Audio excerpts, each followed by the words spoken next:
Gerbang luar dan gerbang dalam Istana Ratu Boko adalah simfoni arsitektur.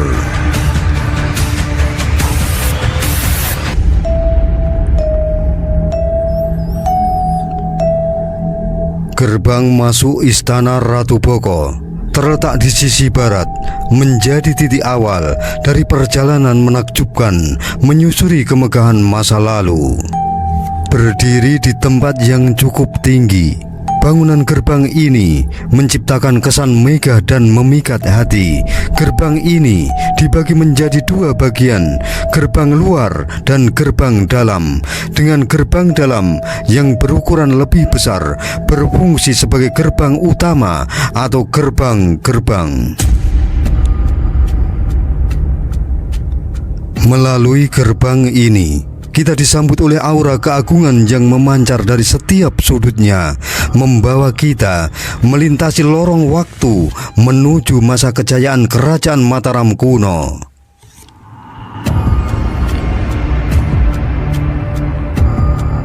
Setiap langkah yang diambil di sini adalah saksi sejarah dari harmoni, keindahan, dan kebijaksanaan yang terpahat abadi dalam arsitektur yang penuh dengan makna.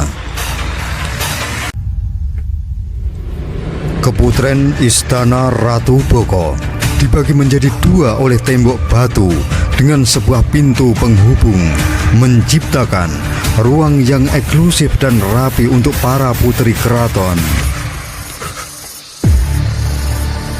Di dalam keputren Istana Ratu Boko terdapat sejumlah kolam yang menambah keindahan dan kesejukan area tersebut.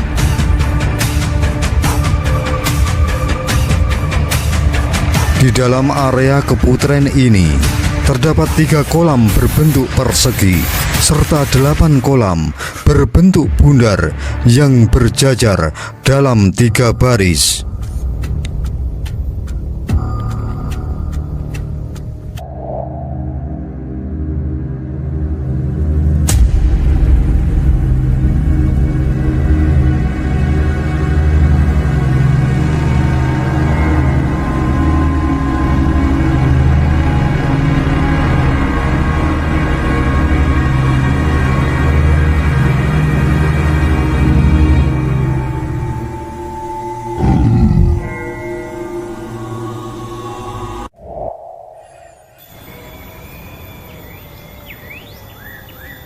Hari yang cerah, sinar matahari menyapa dengan hangatnya, menerangi setiap sudut mata memandang.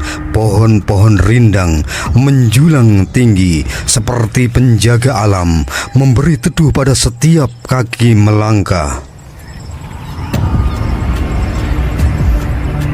Angin sejuk berbisik lembut menyapa kami, para penjelajah zaman, dengan kelembutan alam, membawa aroma bunga dan dedaunan yang segar. Setiap hembusan angin membawa cerita, menyirami kami dengan pesona sejarah yang terjalin di setiap daun yang bergetar.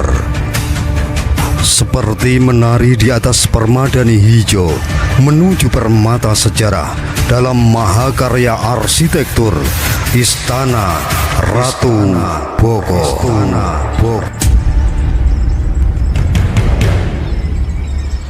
Ya, Istana Ratu Boko atau Candi Ratu Boko adalah permata sejarah yang memancarkan keindahan dan nilai historis yang tak ternilai. Berdiri megah sejak abad ke-8 Masehi, peninggalan Kerajaan Mataram kuno atau Kerajaan Medang ini menawarkan jejak masa lalu yang mengagumkan. Candi Ratu Boko terletak hanya sekitar 3 km di selatan Candi Prambanan. Situs ini berada di Dusun Dawung, Desa Bokoharjo, dan Dusun Sumberwatu, Desa Sambirejo, dalam wilayah Kecamatan Prambanan, Kabupaten Sleman, Daerah Istimewa Yogyakarta. Mengunjungi Candi Ratu Boko seperti menyusuri lorong waktu, di mana setiap sudutnya menyimpan cerita dan pesona yang abadi.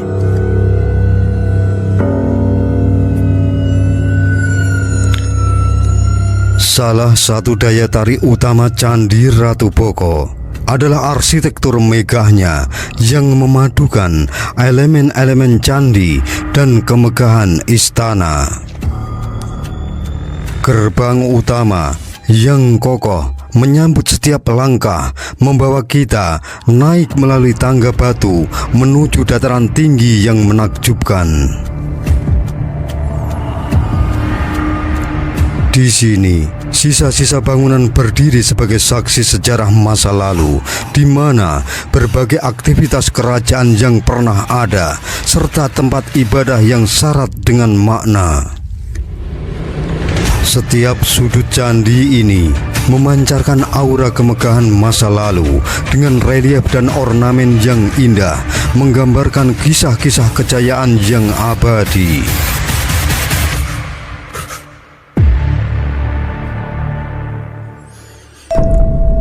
Selamat datang dalam perjalanan melintasi lorong, ruang, dan waktu dalam mahakarya arsitektur Istana Ratu Boko.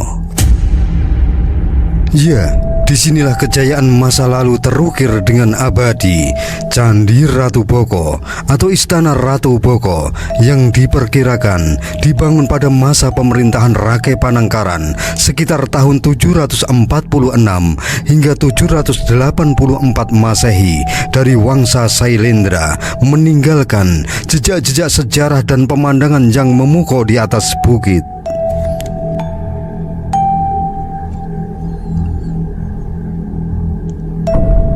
Dengan arsitektur yang memadukan elemen candi dan istana, Istana Ratu Boko adalah simbol kemegahan dan kebesaran masa silam, mencerminkan kejayaan kerajaan Mataram kuno. Setiap sudutnya mengisahkan tentang kebesaran yang pernah ada, membawa kita kembali ke masa ketika kejayaan dan keindahan menyatu dalam harmoni yang sempurna.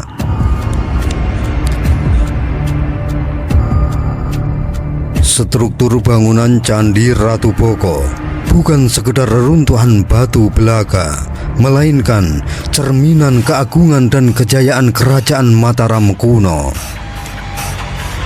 Setiap detail arsitekturnya, mulai dari gerbang yang megah hingga tangga dan bangunan pendukung lainnya, mengisahkan cerita tentang harmoni, keindahan, dan kebijaksanaan masa lalu.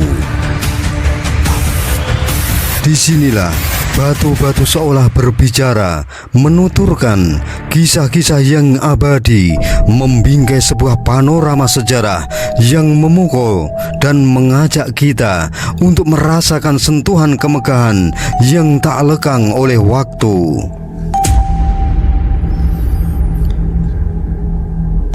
Gerbang Istana Ratu Boko, pintu masuk menuju keagungan masa lalu.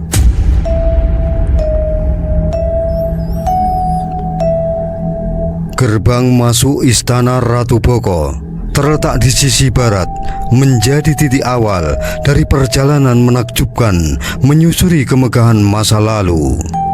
Berdiri di tempat yang cukup tinggi, bangunan gerbang ini menciptakan kesan megah dan memikat hati. Gerbang ini dibagi menjadi dua bagian, gerbang luar dan gerbang dalam. Dengan gerbang dalam yang berukuran lebih besar berfungsi sebagai gerbang utama atau gerbang-gerbang. Melalui gerbang ini, kita disambut oleh aura keagungan yang memancar dari setiap sudutnya, membawa kita melintasi lorong waktu menuju masa kejayaan kerajaan Mataram kuno.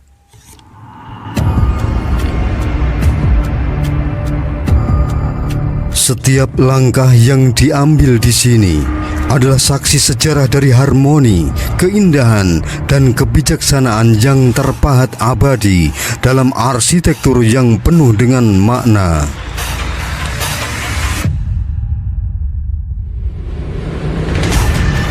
Gerbang luar dan gerbang dalam Istana Ratu Boko adalah simfoni arsitektur.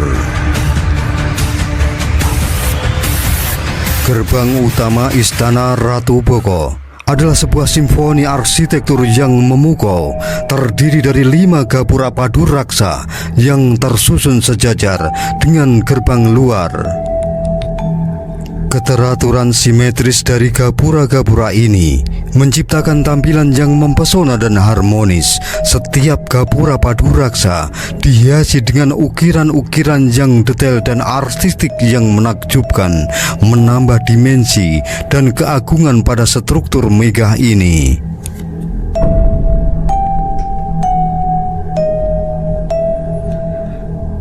Pada setiap gapura utama, 2 gapura pengapit berdiri dengan anggun, semakin memperkuat kesan megah yang melingkupi keseluruhan bangunan ini.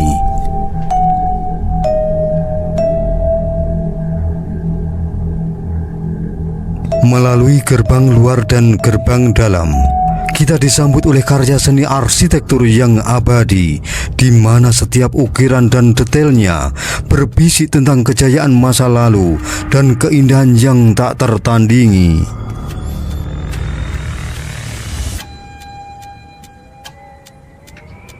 Tangga menuju keagungan. 3 dari 5 gapura tersebut dilengkapi dengan tangga yang tidak hanya berfungsi sebagai jalan menuju gerbang utama, tetapi juga merupakan karya seni. Pipi tangga dihiasi dengan ukel atau gelung di pangkalnya dan kepala raksasa di puncaknya, memberikan sentuhan artistik yang menakjubkan. Dinding luar pipi tangga juga dihiasi dengan pahatan bermotif bunga dan sulur-suluran, menciptakan pemandangan yang indah dan mempesona setiap mata yang memandang.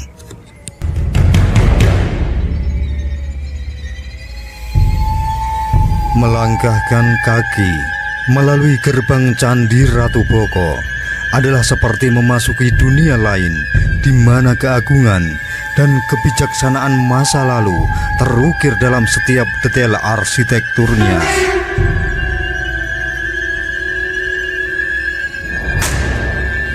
Keindahan dan keagungan gerbang ini tidak hanya memikat secara visual, tetapi juga membawa kita pada perjalanan spiritual yang mendalam, merasakan kedamaian dan keagungan yang terpancar dari setiap sudutnya.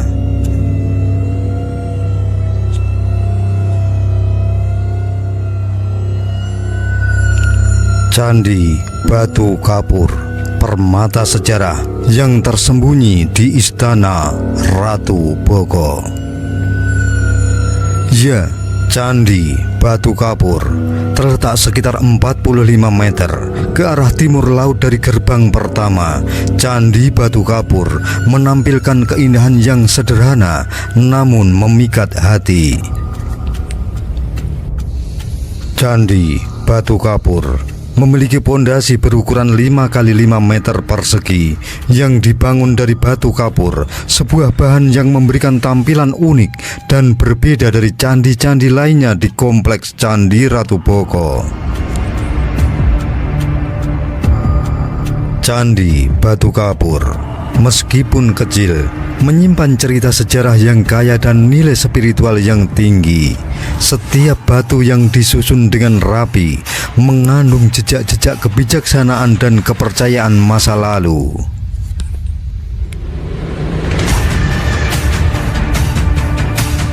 Melangkahkan kaki di Candi Batu Kapur adalah seperti menyelami perjalanan waktu, merasakan energi dan spiritualitas yang terpancar dari setiap sudutnya.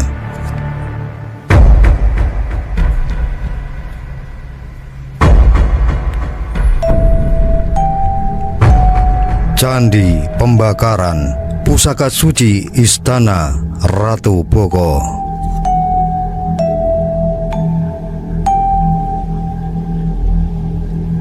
Candi Pembakaran terletak sekitar 37 meter ke arah timur laut dari gerbang utama.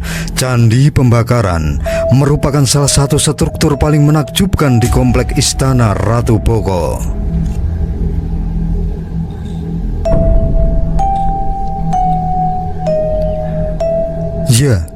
Candi Pembakaran. Candi ini tidak hanya menarik perhatian karena arsitekturnya yang unik, tetapi juga karena nilai sejarah dan spiritualnya yang mendalam.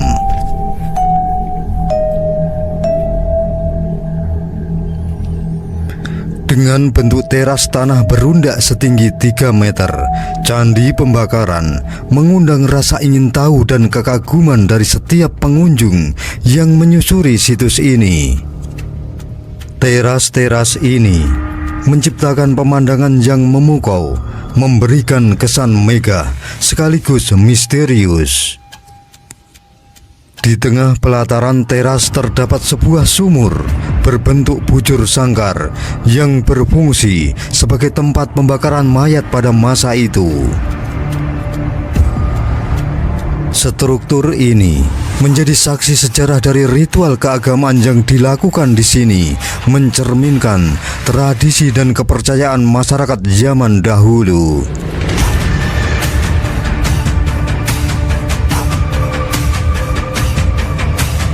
Di dekat Candi Pembakaran terdapat sebuah sumur tua yang dipercaya sebagai sumber air suci. Sumur ini tidak hanya menjadi elemen penting dalam ritual pembakaran mayat, tetapi juga menjadi simbol dari kehidupan dan spiritualitas.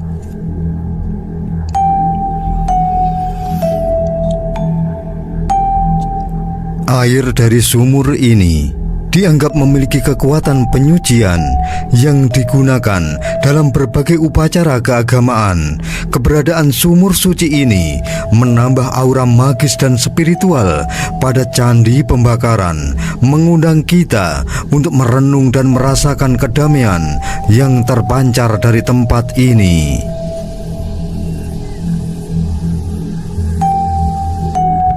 Candi Pembakaran adalah bukti nyata dari kekayaan warisan budaya dan spiritual kerajaan Mataram kuno. Candi Pembakaran mengajarkan kita tentang kekuatan dari ritus-ritus suci dan kepercayaan masyarakat masa lalu, serta pentingnya menjaga dan menghargai warisan budaya yang luar biasa ini.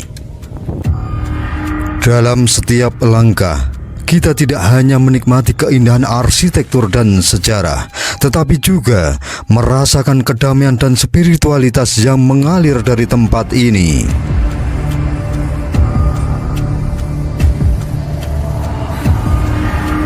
Paseban Ratu Boko, tempat bersejarah untuk menghadap raja.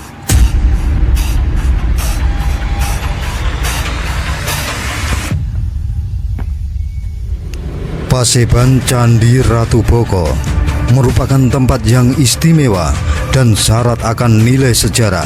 Terletak sekitar 45 meter ke arah selatan dari Gapura, Paseban ini adalah tempat di mana para abdi dan pejabat kerajaan menghadap raja, sebuah lokasi yang syarat dengan aura keagungan dan kekuasaan. Struktur Paseban dibangun dari batu andesit dengan ukuran yang mengesankan, tinggi 1,5 meter, lebar 7 meter, dan panjang 38 meter, membujur dari utara ke selatan. Di sisi barat Paseban terdapat lantai yang memperkuat kesan megah dan fungsional dari tempat ini. Lantai ini menjadi saksi sejarah dari berbagai peristiwa penting dan upacara kerajaan yang berlangsung di sini.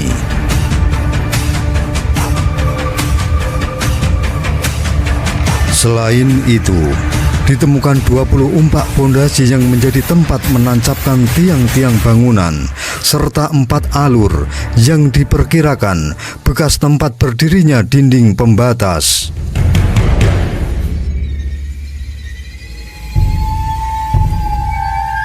Struktur yang megah dan kokoh mencerminkan otoritas raja dan keagungan kerajaan, sementara detail arsitektur seperti lantai dan pondasi tiang bangunan menunjukkan betapa seriusnya para leluhur kita dalam membangun tempat yang penuh makna ini.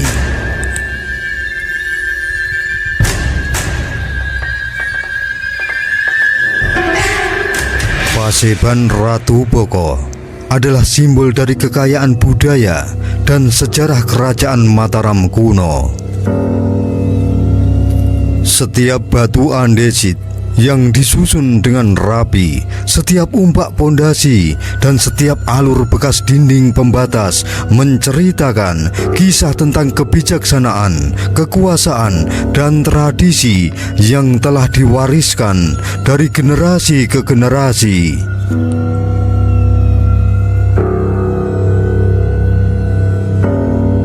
Pendopo Ratu Boko, ruang tamu megah sang raja. Ya, pendopo di kompleks Candi Ratu Boko adalah sebuah bangunan yang memancarkan keanggunan dan keindahan arsitektur masa lalu.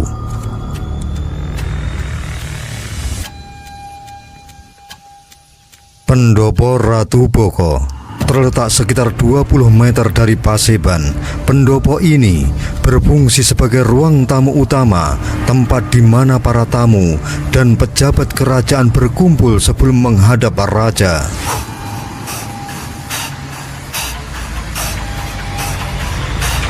Pendopo Ratu Boko dibangun dengan dinding batu setinggi 3 meter yang memagari lahan seluas 40 kali 30 meter. Bangunan ini terhubung melalui jalan masuk di sisi utara, barat, dan selatan yang berupa gapura padu raksa atau gapura beratap.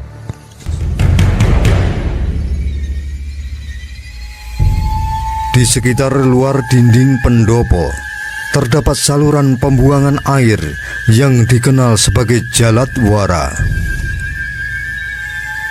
Jaladwara, saluran ini dirancang dengan cermat untuk mengalirkan air mirip dengan yang ditemukan di Candi Banyunibo dan Candi Borobudur.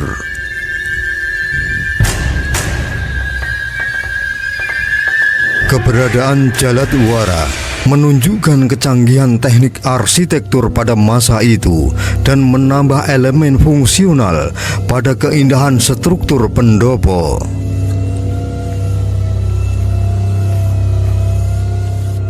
Selanjutnya, di luar dinding sisi tenggara terdapat sebuah teras batu yang masih utuh, menambah keindahan dan keunikan area pendopo.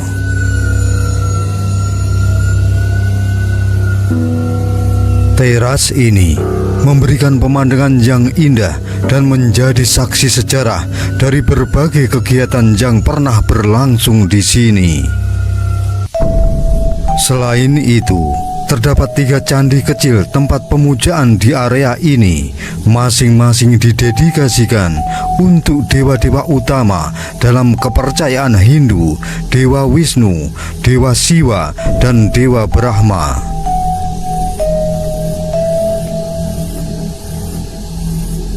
Melangkahkan kaki pada pendopo Ratu Boko adalah pengalaman yang memukau dan tak terlupakan. Setiap detail arsitektur, mulai dari dinding batu yang kokoh hingga gapura padu raksa yang anggun, mencerminkan keahlian dan keindahan seni bangunan masa lalu.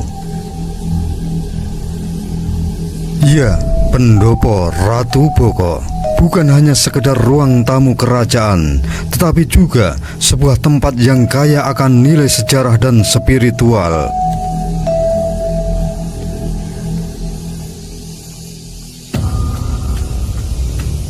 Keputren Ratu Boko, tempat tinggal anggun para putri.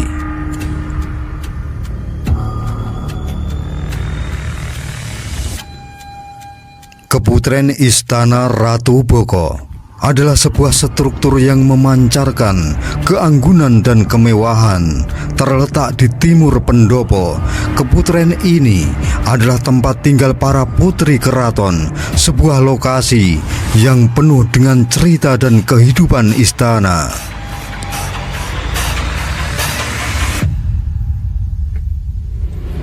Keputren Istana Ratu Boko dibagi menjadi 2 oleh tembok batu dengan sebuah pintu penghubung, menciptakan ruang yang eksklusif dan rapi untuk para putri keraton.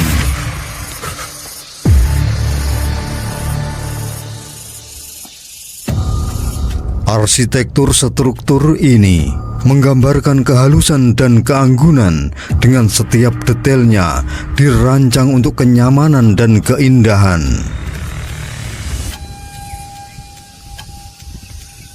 Keputren menjadi tempat di mana kehidupan sehari-hari para putri keraton berlangsung, dari kegiatan sehari-hari hingga upacara kerajaan yang penting.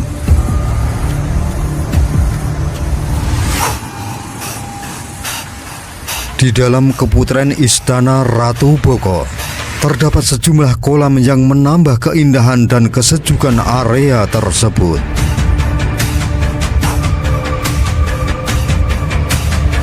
Di dalam area keputren ini terdapat 3 kolam berbentuk persegi serta 8 kolam berbentuk bundar yang berjajar dalam 3 baris.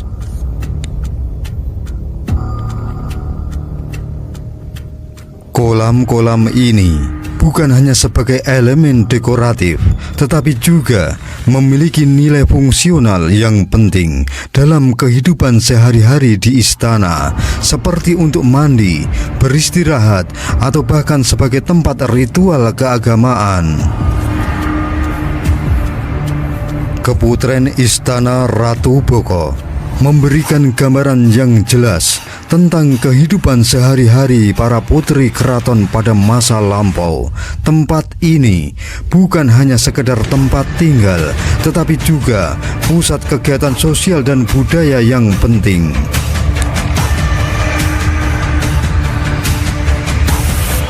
Kolam-kolam yang teratur dan rancangan yang unik mencerminkan status sosial dan keistimewaan para penghuni keputren ini.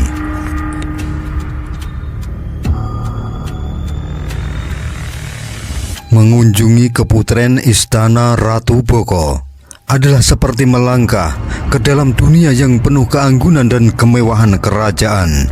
Setiap sudutnya mengandung cerita dan kehidupan dari masa lalu, menawarkan pengalaman yang mendalam tentang kehidupan istana dan tradisi budaya yang kaya. Keputren ini tidak hanya memberikan wawasan tentang kehidupan sehari-hari para putri keraton, tetapi juga tentang nilai-nilai keindahan dan kemegahan dalam arsitektur dan desainnya.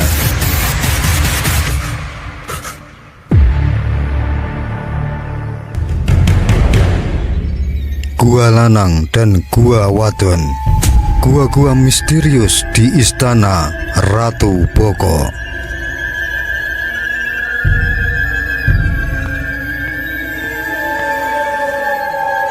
Di lereng bukit tempat kawasan Istana Ratu Boko berdiri, terdapat 2 gua yang mengundang kekaguman dan keingintahuan. Gua-gua ini dikenal sebagai Gua Lanang atau gua laki-laki dan Gua Wadon atau gua perempuan. Masing-masing menawarkan keunikan dan keanggunan tersendiri dalam bentuk dan makna.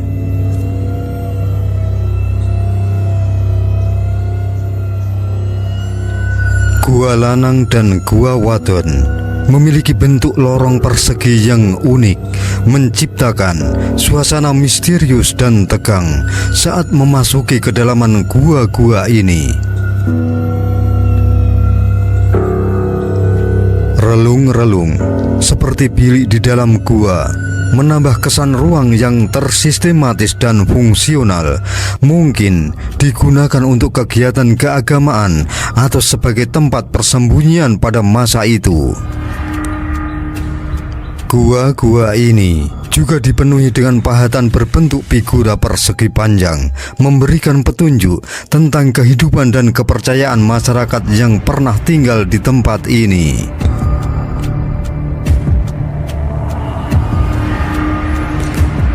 Menelusuri Gua Lanang dan Gua Wadon bukan hanya perjalanan fisik, tetapi juga perjalanan spiritual dan sejarah.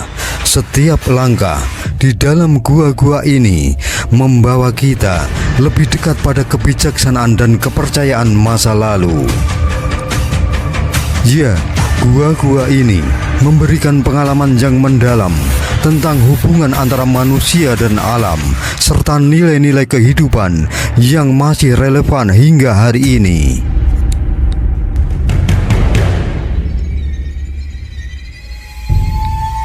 Legenda Ratu Boko.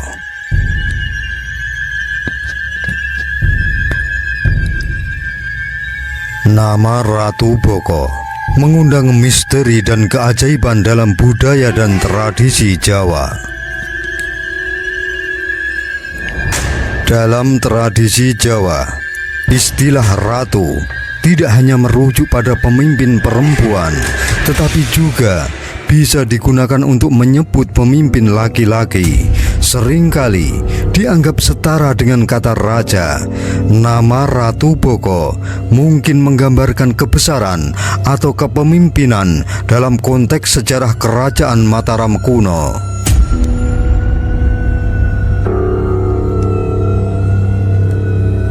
Menurut cerita rakyat yang legendaris, Ratu Boko adalah ayah dari Roro Jonggrang, sosok yang terkenal dalam legenda asal-usul Candi Prambanan dan Candi Sewu.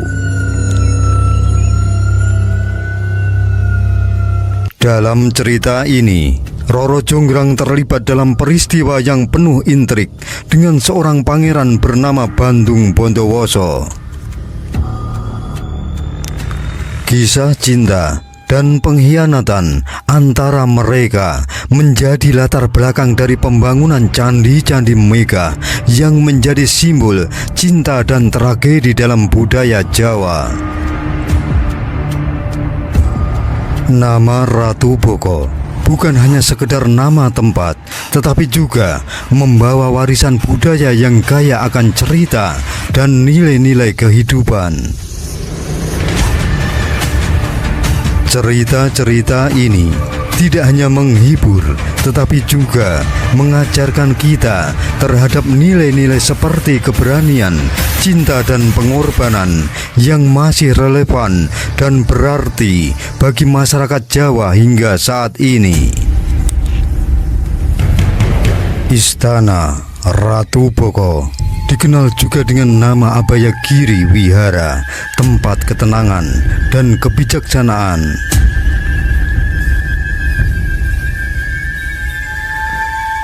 Pada tahun 792 Masehi, pada masa pemerintahan Rake Panangkaran, kompleks Candi Ratu Boko tidak hanya menjadi tempat ibadah, tetapi juga sebuah wihara yang disebut Abayagiri.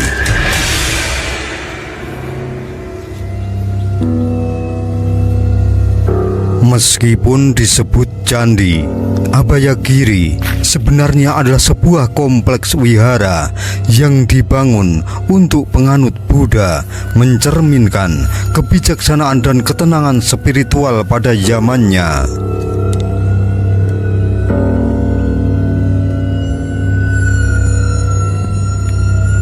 Ketika Rake Panangkaran memutuskan turun dari tahta untuk mengejar ketenangan spiritual, Abayagiri dibangun di perbukitan yang indah dengan luas lahan mencapai 25 hektar.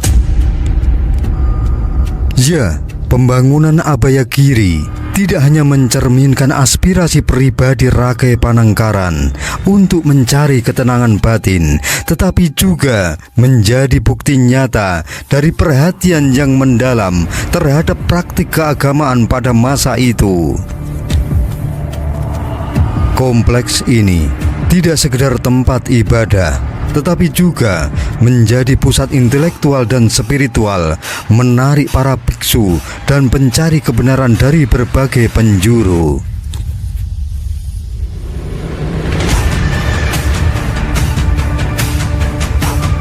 Pada sekitar abad ke-9 Masehi, kompleks Abayagiri di Candi Ratu Boko mengalami perubahan signifikan ketika dialihfungsikan menjadi istana oleh seorang penguasa lokal bernama Rake Walaing Pukumbayoni yang menganut agama Hindu.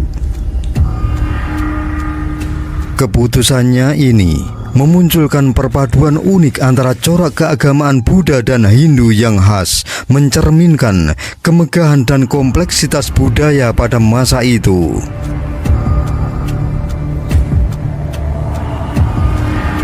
Abhayagiri yang sebelumnya menjadi wihara untuk penganut Buddha berubah menjadi pusat kekuasaan sebagai istana di bawah pemerintahan Rakai Walaing Pukumbayoni.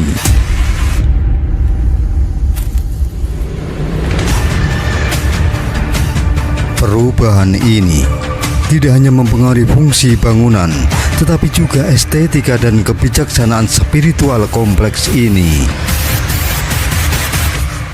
Pada masa modern, perubahan ini menjadi cerminan dari dinamika sejarah dan budaya yang mengalir di kompleks ini selama berabad-abad. Hasil penelitian para arkeolog menegaskan bahwa Candi Ratu Boko terakhir kali digunakan sebagai istana yang juga berfungsi sebagai benteng pertahanan.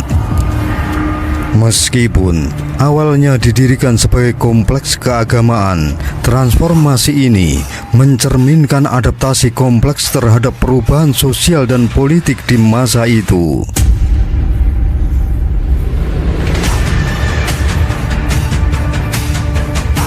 Keberadaan perpaduan keagamaan antara Buddha dan Hindu di situs ini juga menunjukkan toleransi dan integrasi budaya yang dijunjung tinggi dalam sejarah Indonesia.